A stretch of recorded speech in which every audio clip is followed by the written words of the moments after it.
Dios les bendiga, bienvenidos en esta mañana muy especial, esta mañana de bendición. Hoy nos corresponde Primera de Corintios, capítulo 14, y nuestro tema, edificando la iglesia. Es necesario aclarar o enfatizar que cuando hablamos de este tema, se refiere a edificar la iglesia, no el templo. Muchas personas confunden templo con iglesia. El templo es la edificación construida con ladrillos o cualquier otro material, mientras que la iglesia es el conjunto de personas que se reúnen a alabar, a adorar a Dios en algún lugar. La iglesia es un órgano vivo que, por ser un órgano vivo, nace, crece, se desarrolla y lamentablemente en muchas ocasiones también muere. Quisiéramos nosotros que la iglesia, por ser algo espiritual, solamente creciera, se desarrollara y no muriera, pero lastimosamente, y la verdad es que muchas iglesias son como estrellas fugaces, así como aparecen, desaparecen, así como nacen, también se mueren. Son muchas las razones por las cuales una iglesia puede morir. En este caso vamos a ver simplemente dos razones por las cuales una iglesia deja de existir, una iglesia muere.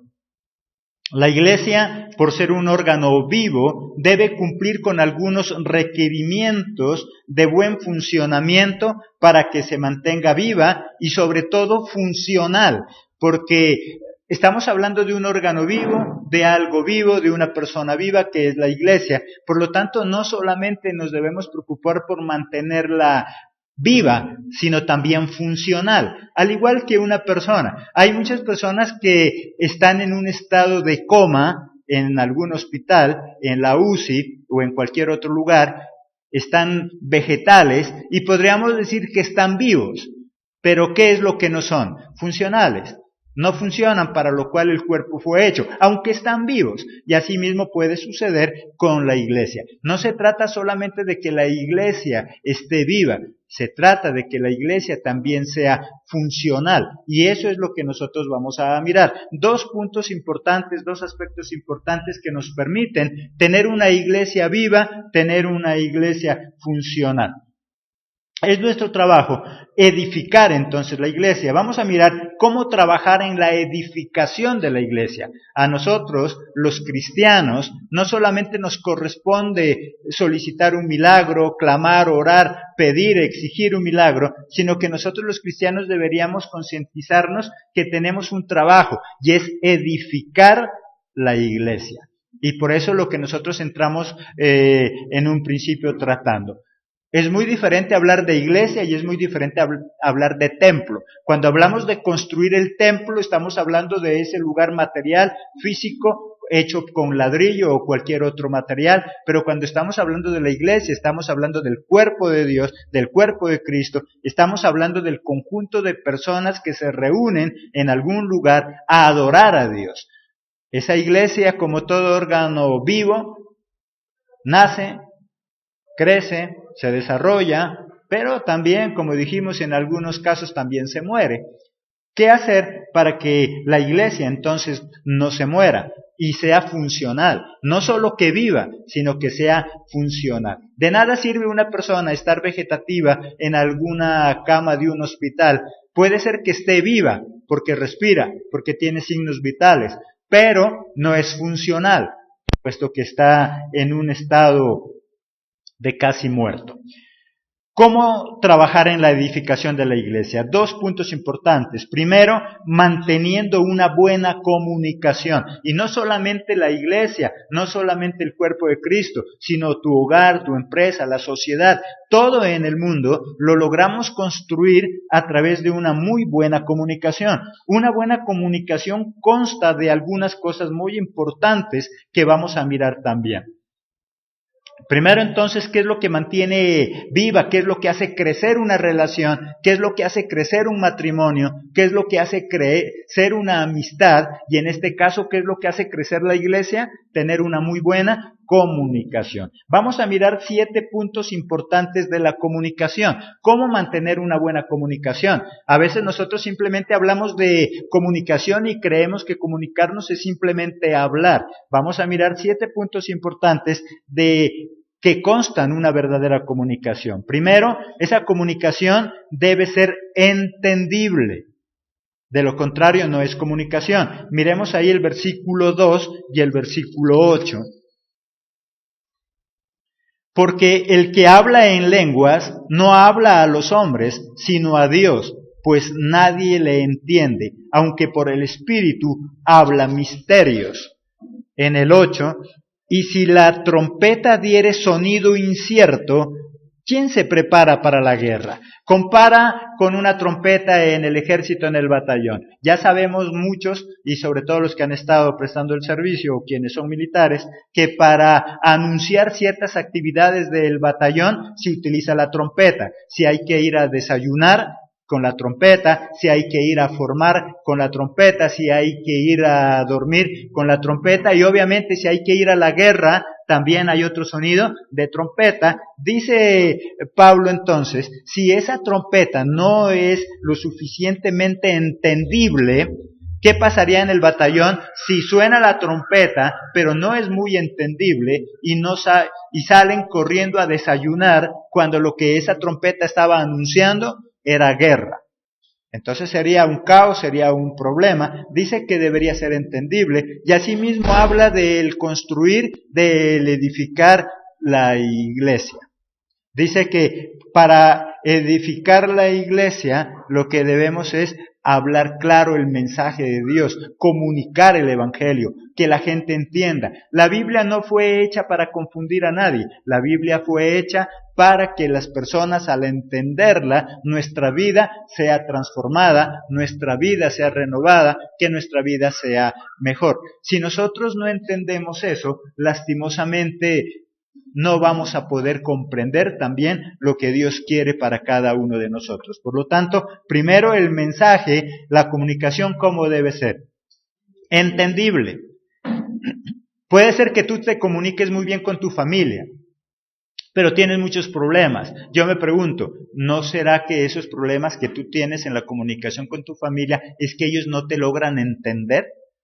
Debo yo ser muy claro en mi mensaje. Por eso, Pablo no es que esté en contra del hablar en lenguas. Pablo lo que él está diciendo es que esas lenguas, si son para ti, está bien, pero si son para la iglesia y la iglesia no las va a entender, va a quedar en lo mismo. Por lo tanto, la única forma que nosotros tenemos para comprender el mensaje de Dios y poder cambiar a través de él es si lo entendemos. Segundo, esa comunicación debe edificar, debe servir para algo, de lo contrario en vano estamos hablando. Versículo 3, la parte A. Pero el que profetiza habla a los hombres para edificación, exhortación y consolación. Pablo dice, el que habla en lenguas para la iglesia y no tiene quien le interprete, lastimosamente está hablando algo que no es entendible. Se está comparando como aquella trompeta en el ejército que suena, pero nadie la entiende. Por lo tanto, puede haber confusión. Dice que debe edificar. Cuando tú hablas, sí edificas, tanto en lo espiritual como en lo secular. Cuando tú hablas en tu casa, ¿para qué hablas? Es que muchos de nosotros pensamos que porque como tenemos lengua, tenemos boca, entonces simplemente hablamos. Pero la pregunta de esta mañana es, cada vez que tú hablas en la casa, ¿para qué hablas? Hay gente que cuando habla, lastimosamente causa confusión. Hay gente que cuando habla causa dolor. Hay gente que cuando habla lo único que hace es daño. La comunicación debe edificar, una verdadera comunicación edifica. No quiere decir esto que no vayamos a tener diferencias con nuestra esposa, con nuestros esposos, con nuestros hijos. Aún en esas diferencias, un buen diálogo, una buena comunicación, ¿para qué debe servir? Para edificar. Cuando alguien te llama a ti como intercesor, como alguien, un mediador, ¿para qué es? Para edificar, para construir, para de esas ruinas que se han producido en ese lugar, con nuestra forma de hablar, logremos edificar. Un hogar puede estar en destrucción, un hogar puede estar en ruinas. De nuestra forma de hablar depende que eso se acabe de destruir o que lo logremos construir. Preguntémonos esta mañana entonces, cuando nosotros hablamos, ¿construimos o destruimos? Porque nosotros podemos construir o también podemos destruir. Tercero, debe exhortar. Ahí en el mismo versículo 3, la siguiente parte. Exhortación. El que profetiza dice que lo hace ¿para qué? Para exhortar, para animar a aquella persona. Recuerda que exhortar no es gritar, exhortar no es regañar, exhortar es animar a otra persona. Cuando tú y yo hablamos y animamos, dice que el verdadero evangelio tiene que llevar ese tipo de exhortación a la persona que nos escucha. Cuando tú tomas la decisión de servirle a Dios, cuando tú tomas la decisión de ir a evangelizar, lo que yo estoy diciendo es voy a llevar palabra ¿de qué? De consuelo. Voy a consolar a esa persona, voy a animar a esa persona. Pero muchos de nosotros igual cuando hablamos no animamos, desanimamos. Hay cuántas personas que tienen problemas, llegan a nosotros y nosotros en algún momento dado, ¿qué le decimos? Es que usted no sabe, yo también tengo tantos problemas. Es que igual yo estaba pensando como usted. Nuestra labor, no importa qué problemas nosotros tengamos, es ¿cuál? Animar a esa persona. Y ¿sabes? Sucede algo espectacular. Hay personas que a veces me dicen, pastor, pero si yo tengo los mismos problemas de esa persona, ¿cómo yo la animo si yo también tengo problemas? Si tú te animas a animar a esas personas, a pesar de tu problema, sucede algo maravilloso. Es que mientras tú estás animando a esa persona a través del evangelio, a través de la palabra, sin darte cuenta, Dios también te está hablando a ti. Y cuando tú terminas de animar a esa persona, oh sorpresa, tu problema también ha desaparecido. ¿Cuántas personas hemos tenido que pasar por sufrimientos? Y en ese momento que estamos animando a esa persona no sabe el problema que nosotros también tenemos. Y tal vez nuestro problema es más grande todavía que el de ella. Y nosotros, a pesar de nuestro problema, a pesar de nuestra dificultad, nos atrevemos a darle palabra de ánimo, a exhortar a esa persona. Y cuando nosotros terminamos de hablarle a esa persona, nosotros sentimos paz en nuestro corazón, sentimos que Dios no solamente restauró la vida de esa persona, sino que restauró la nuestra. Nos dejamos usar. Dice entonces que la comunicación debe exhortar, debe animar. Cada vez que tú y yo hablemos, cada vez que de nuestra boca salgan palabras, que esas palabras sean de exhortación, que esas palabras sean para animar al que está desanimado, que esas palabras sirvan para levantar al que ha caído. Hay tantas personas que en algún momento dado están a punto de suicidarse y sabes, ellos están esperando a alguien como tú. Y tal vez nosotros no hemos sido capaces porque hemos visto nuestro problema. Esta mañana yo no te estoy diciendo que tú y yo no tenemos problemas. Posiblemente tu hogar es el peor y posiblemente tu hogar está a punto de destruirse. Pero si tú te animas a llevarle palabra de exhortación a otra persona con respecto a organizar un hogar, cuando tú menos lo pienses, tu hogar ya estará organizado. Tu hogar estará restaurado. Alguien aquí en la iglesia comentaba un testimonio acerca de algo económico y ella me decía y nos decía aquí a algunos, pastor, yo tenía deudas que sabía que no podía pagar, tenía demasiadas deudas, pero yo animaba a las demás personas con respecto a que Dios es proveedor, que Dios es el que da, que no tenga miedo. Y cuando yo me encontraba con personas que estaban muy endeudadas, dice ella, yo oraba por ellas para que Dios les dé prosperidad, para que Dios le dé la provisión. Yo les decía que deben confiar en Dios. Y dice ella, y aquí contaba, yo no me di cuenta a qué horas mis deudas se acabaron. Y yo me atreví a animar a los que estaban desanimados porque tenían problemas económicos, tenía problemas más grandes, nos dice ella, y yo no sé, mientras yo animaba a esa persona para que siga adelante a pesar de sus deudas, dice ella, yo me olvidé de mis deudas y cuando menos lo pensé, mis deudas se habían cancelado. Con el dinero que yo ganaba, dice ella, yo ganaba demasiado o muy poquito y las deudas eran demasiado grandes y ahora ya no las tengo esas deudas y no sé cómo pagué. ¿Sabes por qué? Porque se animó a exhortar, a animar, a levantar al que estaba caído. Entonces, una verdadera comunicación debe exhortar. Cuarto, debe consolar. La tercera parte ahí, lo último del versículo 3, y consolación. Dice entonces Pablo que no está en contra de las lenguas. Las lenguas son para ti. Si tú tienes el don de lenguas, qué bueno. Dios te edifica a ti. Pero si tú no sabes interpretarlas, cuando tú anuncias esas lenguas, la gente no va a ser edificada. La iglesia no va a ser edificada. La iglesia no va a entender. Dios quiere transformar vidas, corazones. Dios quiere vidas renovadas. Pero para eso debo entender su mensaje, para eso debo entender su evangelio. Si yo comparto un evangelio que ellos no me van a entender, que ellos no me van a comprender, la gente no va a ser renovada, la gente no va a ser transformada. Tenemos un gran problema los cristianos, y es que nosotros solamente nos hemos fijado en la meta de salvación, y nosotros los cristianos queremos un día vivir en el cielo, y siempre hemos dicho algo: ¿de qué sirve tú como cristiano que me estás viendo, que estás en este lugar, anhelar vivir el día de mañana en un cielo si aquí hoy vives en un infierno? Dios quiere que vivamos un día allá en el cielo cuando resucitemos, pero también quiere que aquí en la tierra, de nuestra forma de vivir, hagamos un cielo.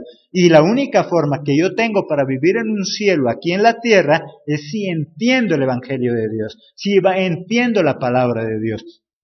Por eso, esa palabra debe ser entendible. Quinto, esa palabra debe ser coherente. Versículo 7. Ciertamente las cosas inanimadas que producen sonido, como la flauta o la citara, si no dieren distinción de voces, ¿cómo se sabrá lo que se toca con la flauta o con la citara? Dice, ¿de qué sirve que tú tengas una flauta si no le sabes dar una melodía a esa flauta? Si es lo que dice esa flauta o lo que anuncia esa flauta es muy diferente a lo que tú quieres expresar a través de la canción. Dice entonces que hasta en las cosas inanimadas, si tú tienes una trompeta, si tú tienes una flauta, si tú tienes un piano, si tú tienes cualquier instrumento de música y tú tocas por tocar, ¿quién entiende? No entiende nada. Hasta en esas cosas inanimadas, el sonido que emite tiene que ser coherente, debe tener una lógica, debe tener armonía. Asimismo dice que es la palabra de Dios. El evangelio que nosotros compartimos tiene que ser coherente, tiene que ir a mi necesidad, tiene que ir a lo que yo quiero escuchar, no porque yo lo quiera escuchar, sino porque necesito de esa palabra para que Dios edifique mi vida.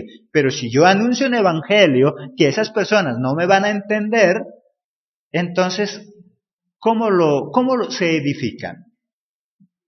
Por eso lo coloca con ejemplos sencillos. Primero nos da un ejemplo militar. Si en el ejército la trompeta que se está haciendo sonar no es entendible, el soldado no va a saber para qué es que están tocando la trompeta. Si es para irse a dormir, para levantarse o para ir a la guerra. Debe ser entendible. Y lo mismo dice, bueno, si tú no eres militar, porque nosotros somos expertos en las excusas, pero como yo no soy militar, bueno, pero si te gusta la música, tú no irías a un lugar donde alguien está tocando una flauta y tú no entiendes qué es lo que está tocando. Tú si dices, qué hermoso que estuvo esa melodía, pero si la entiendes. Y lo mismo dice que es el evangelio. Por eso Pablo no está en contra de las lenguas, del don de lenguas, está en contra del uso que se le hace. Si tú tienes el don de lenguas, que sea para ti, y si no lo puedes interpretar con mayor razón, para ti. Si vamos a hablar a la iglesia, tenemos que hablarle en una lengua conocida, en una lengua que la entienda, para que sea edificado. De lo contrario, no va a ser edificado. Sexto, debe ser comprensible. El diálogo que debo tener debe ser comprensible. Esa persona debe comprender. Ahí en el versículo 9, así también vosotros, si por la lengua no dieres palabra bien comprensible, ¿cómo se entenderá lo que decís? Porque hablaréis al aire. Ahora, si tú lo que estás hablando nadie lo puede comprender, lastimosamente es como si lo estuvieras hablando ¿a quién? Al aire. Y no solo en lo espiritual, Si tú quieres tener un buen mensaje o emitir un buen mensaje en tu casa, con tu esposa, con tu esposo, con tus hijos, lo que hables, lo que hablemos, ¿cómo debe ser? Comprensible. Si te están comprendiendo, el problema es que a veces nosotros hablamos de tal manera que los demás no nos comprenden. Y no nos comprenden no porque no tengan la capacidad de comprensión, sino porque yo no me estoy dejando comprender. Por eso muchas veces nosotros cuando estamos predicando o estamos enseñando, ¿qué es lo que a veces preguntamos a las personas cuando las vemos como con cara de despistado? ¿Sí me está comprendiendo, entendiendo? ¿Sí me está comprendiendo? Y eso mismo pasa en el hogar con tus hijos. Cuando le estamos hablando y lo vemos como que está en la luna, nos toca preguntarle, mi amor, ¿sí me está comprendiendo? Porque es necesario que me comprenda para que haga eso que yo le estoy pidiendo. Cosas sencillas. Si tú le mandas a comprar leche a la tienda, pero él no te comprendió lo que tú le estabas diciendo, ¿te va a llegar con la leche? No. Es como si le hubieras hablado al aire. Y así mismo dice Pablo que es el Evangelio. Si tú y yo no usamos un lenguaje comprensible, la gente no nos va a entender. Debe la gente entender, la gente debe comprender lo que yo estoy diciendo, porque el Evangelio, la palabra de Dios, tiene un solo propósito. ¿Cuál es? Transformar vidas, llevar vidas a la salvación, sacar gente de la oscuridad para llevarlo a la luz. Pero esas personas, para que salgan de la oscuridad a la luz, necesitan comprender lo que yo estoy diciendo. Pero ¿sabes qué es lo más triste? Que hay cristianos que llevan 20, 30, 40, 50 años en la vida cristiana y esta es la hora que todavía no han comprendido. Hay hombres y mujeres que en la iglesia hablan en lenguas angelicales, pero no porque Dios se la esté revelando, sino porque creen que eso le da cierto estatus, porque le hace creer que eso lo hace ver importante. Hay gente increíble, hay gente en las iglesias, pastores, que para todo hablan en lenguas, no porque Dios les esté revelando algo, sino simplemente porque cree que de esa manera la gente lo va a ver más espiritual. Hay muchas personas que hablan en lenguas porque creen que eso es una identificación de espiritualidad. Ay, ve, habla en lenguas y se cree espiritual. Y Pablo dice, si estás hablando en lenguas y nadie te está comprendiendo, lastimosamente le estás hablando al aire. El Evangelio se hizo para transformar vidas, no solamente para ir al cielo, no solamente para esperar la salvación y la vida eterna, no solamente para no irnos al infierno. La palabra de Dios, el Evangelio, quiere ver vidas renovadas, hogares restaurados, personas nuevas. Pero solamente vamos a cambiar, vamos a ser renovados, vamos a ser transformados a medida que comprendamos ese mensaje. De lo contrario, simplemente nos hacemos esos robots, personas acostumbradas a venirnos a congregar a algún lugar, así no entendamos nada. La palabra en tu casa, en el Evangelio, en cualquier lugar, debe ser comprensible. Si tus hijos no comprenden lo que estás hablándole al aire. Séptimo y último de ese primer punto, debe enseñar. El verdadero diálogo, la verdadera comunicación debe enseñar. Ahí en el versículo 19, ¿qué dice? Pero en la iglesia prefiero hablar 5 palabras con mi entendimiento. ¿Para qué dice ahí? Para enseñar también a otros que 10,000 palabras en lengua desconocida. Pablo dice, yo no es que no sepa hablar en lenguas, porque más de uno podría decir, ay, Pablo no habla en lenguas. Pablo dice, yo no es que no sepa hablar en lenguas, yo sé hablar más en lenguas que ustedes. Lo que yo prefiero 5 palabras claras para enseñar y no dejar a la gente vacía y no hablarle al aire. Por lo tanto, el verdadero mensaje que pretende enseñar. Cuando tú y yo decimos que vamos a evangelizar, lo que decimos que vamos es ¿a qué? A enseñar. Jesucristo era un maestro aquí en la tierra. ¿Por qué? Porque su función ¿cuál era? Enseñar. Nosotros los pastores es que nos preocupamos mucho por ser grandes predicadores o grandes conferencistas, pero lo que la palabra de Dios dice es que debemos es hacer ¿qué? Enseñar. Enseña. ¿De qué sirve que tú te des la gran conferencia si no enseñaste nada? ¿De qué sirve que hables 10,000 palabras si no enseñas nada? Pablo dice, yo prefiero hablar ¿cuántas? 5 palabras concretas, comprensibles, que yo logre enseñar. Y no media hora hablando en lenguas y nadie me entendió nada. Ahora, Pablo, igual yo pienso lo mismo, no te estoy diciendo que no hables en lenguas, no estamos en contra del hablar en lenguas. Lo que estamos en contra es que tú hables en lenguas en la congregación cuando no las sabes interpretar, cuando no hay quien las interprete. ¿De qué te sirve hablar tanto tiempo en lenguas si dejaste a la gente confundida? Lo que yo hablo debe ser comprensible. Lo que tú hablas en tu casa debe enseñar. Pregúntate esta mañana, cuando tú hablas a tus hijos, ¿les enseñas o solo les gritas? Porque a veces nosotros como papás, como mamás, ¿qué es lo que hacemos? Gritar. Yo te pregunto, esa media hora que echaste cantaleta a tus hijos, ¿qué les enseñaste? ¿Les enseñaste algo o lo dejaste peor, más confundidos? Les enseñó a gritar, les enseñó a hacer lo mismo. Entonces, cada vez que nosotros hablemos, sea en la iglesia, sea en la casa o en cualquier lugar, yo debo preguntarme, a ver, voy a hablar, ¿qué voy a enseñar? Hoy me toca compartir, ¿qué voy a enseñar? Porque a veces nosotros simplemente nos delegan, usted va a compartir, usted va a predicar, voy a predicar. Sí, pregúntese, ¿qué voy a enseñar?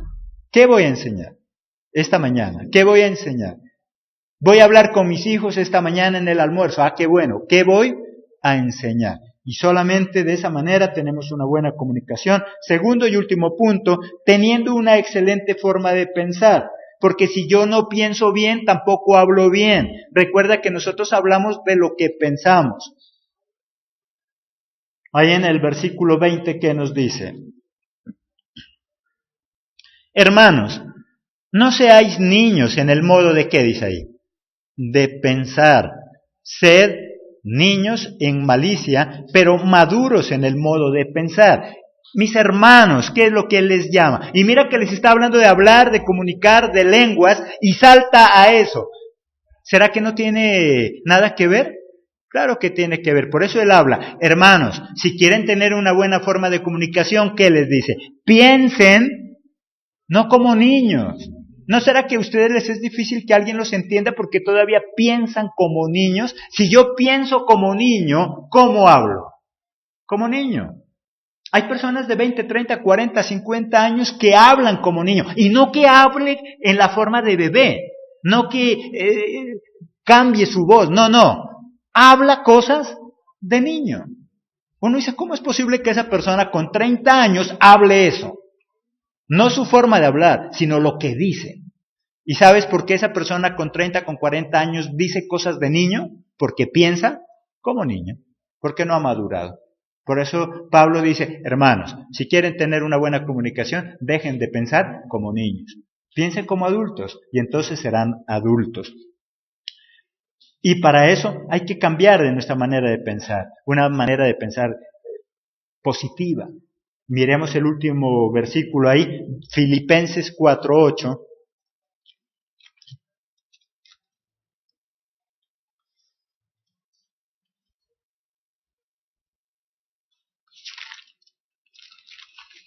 Filipenses 4:8. Por lo demás, hermanos, todo lo que es verdadero, todo lo honesto, todo lo justo, todo lo puro, todo lo amable, todo lo que es de buen nombre, si hay virtud alguna, si alguno digno de alabanza, en esto pensad.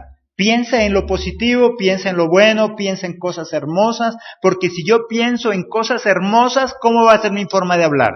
Hermosa. Si yo pienso en cosas positivas, mi forma de hablar, ¿cómo va a ser? Positiva. Una persona negativa o que habla de manera negativa es una persona que tiene una manera de pensar negativa. Hay personas que todo piensan mal y tú las escuchas hablar solo mal. Es que yo no sé qué me va a pasar. Es que yo sí estoy desanimado. Es que este día sí que está feo. Tu manera de pensar hace que tú vivas de manera fea. Si tú piensas que este día, solo porque es lluvioso, va a ser el peor día de tu vida, ¿cómo será? El peor día. Pero a pesar de la lluvia, a pesar del frío, si yo pienso que va a ser el mejor día, la palabra de Dios, ¿qué dice? Ese es el día que creó Jehová y me gozaré. Es tu decisión. Entonces, dos cosas importantes. Dice que nuestra labor como cristianos es construir, edificar la iglesia, y la iglesia no es el templo, la iglesia es el conjunto de personas que nos congregamos a adorar a Dios, y como ser viva, la iglesia es un órgano vivo que así como nace, crece, se desarrolla, también muchas veces muere. ¿Y por qué muere? Porque hay una mala comunicación. ¿Por qué mueren las relaciones? Porque hay mala comunicación. ¿Por qué mueren las amistades? Porque hay mala comunicación. Los hogares se mueren porque hay mala comunicación. Y esos 7 puntos importantes que nosotros miramos para que haya una buena comunicación, tanto en lo espiritual como en lo secular. De nuestra comunicación depende de la unidad. Sino entre más nosotros nos comuniquemos con alguien, más la conocemos y más nos enamoramos, más la queremos, más la apreciamos por la comunicación. Cuando nosotros nos dejamos de comunicar con alguien, la olvidamos. Lastimosamente, persona con la que no te comunicas, persona que te olvidas. Así sea tu esposo, así sea tu esposa. Si tú no mantienes una buena comunicación con ella, llega un momento donde tú te olvidas, porque ya no la necesitas. La comunicación nos une. La mala comunicación nos separa. Así que ese es nuestro tema de hoy. Edificando la iglesia, es nuestro trabajo, es el trabajo de cada uno de nosotros, trabajar en la edificación de la iglesia a través de un buen mensaje, a través de una buena comunicación. Así que los esperamos en nuestra próxima emisión, el día de mañana, si Dios lo permite, en nuestros canales de televisión, en Oasis TV, en Manantial TV. Los esperamos, que Dios los bendiga, hasta nuestra próxima emisión.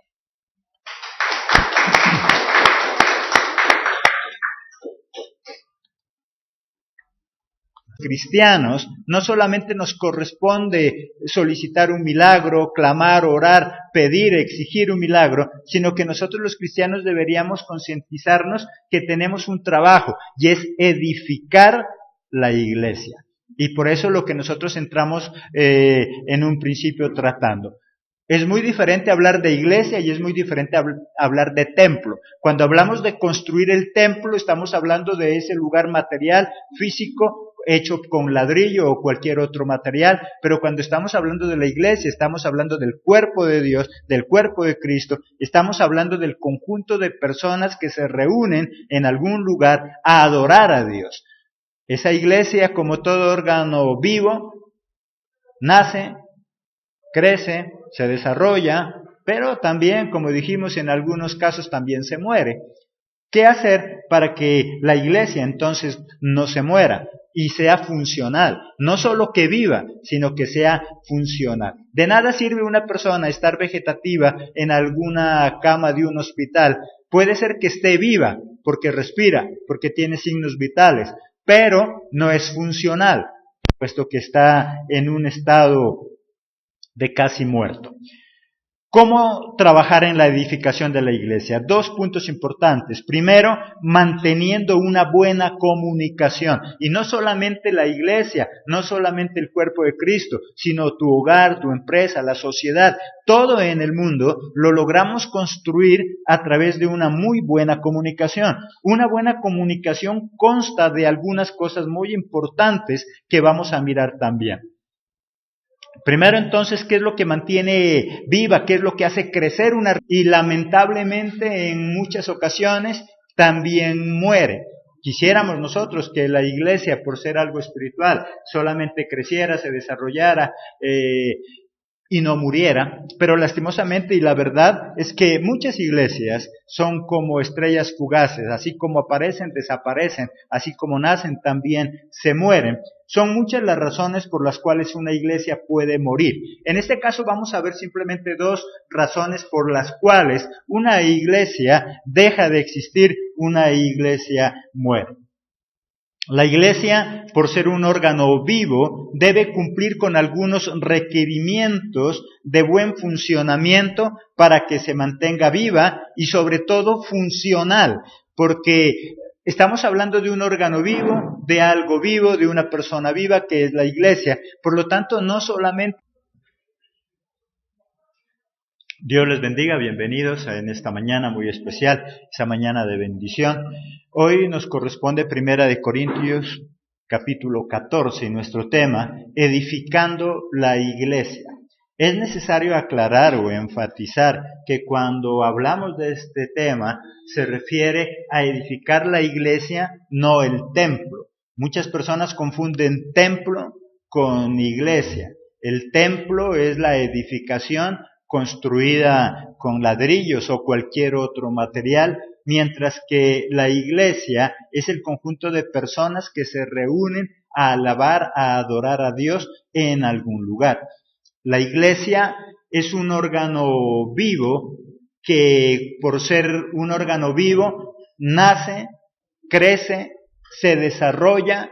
Nos debemos preocupar por mantenerla viva, sino también funcional, al igual que una persona. Hay muchas personas que están en un estado de coma en algún hospital, en la UCI o en cualquier otro lugar, están vegetales y podríamos decir que están vivos, pero ¿qué es lo que no son? Funcionales. No funcionan para lo cual el cuerpo fue hecho, aunque están vivos. Y así mismo puede suceder con la iglesia. No se trata solamente de que la iglesia esté viva, se trata de que la iglesia también sea funcional. Y eso es lo que nosotros vamos a mirar. Dos puntos importantes, dos aspectos importantes que nos permiten tener una iglesia viva, tener una iglesia funcional. Es nuestro trabajo edificar entonces la iglesia. Vamos a mirar cómo trabajar en la edificación de la iglesia. A nosotros, los